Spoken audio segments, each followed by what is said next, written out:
Mithi madam আজকে বেজায় খুশি। তার খুশির কারণ কি এবং সে কেন কেএফসিতে গেল, তার ফ্রাইড চিকেন খাওয়ার কেন ইচ্ছে হলো সেটাই বলছি। So let's see.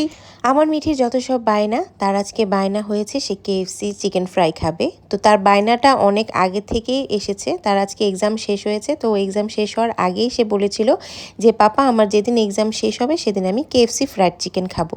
তো তার খুব আনন্দ, সে আজকে তার পাপার সাথে গিয়ে কেএফসি ফ্রাইড চিকেন নিয়ে এসেছে। আর আমি এখানে আমাদের বাসায় বানানো আমি যে সসটা বানাই, স্পেশাল সসটা, সেটা বানিয়ে নিয়েছি। আর মিথ্যে বলবো না, আমারও বেশ অনেক দিন যাবতই হচ্ছে ফ্রাইড চিকেন খাওয়ার খুব ইচ্ছে করছিল।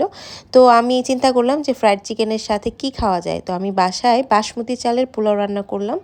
তো সাথে বাসমতি চালের পোলাও আমার খুবই ফেভারেট, আর সাথে হচ্ছে ফ্রাইড চিকেন, কম্বিনেশনটা দারুণ না? তো ফার্স্টে হচ্ছে সবাই মিলে একটা একটা করে কেএফসি ফ্রাইড চিকেন ট্রাই করছিলাম, যেহেতু গরম গরম আসছে। আর এদিকে চলে আসলো আমাদের বাসমতি চালের পোলাও। আমার ভাইও অনেক মজা করে খেলো।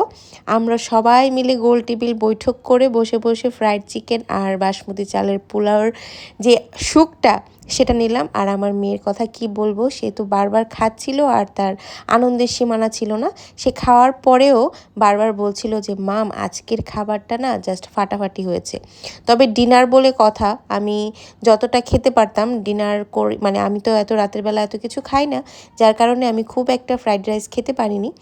তো সব কিছু মিলিয়ে আজকে সন্ধ্যাটা অনেক ভালো কাটলো।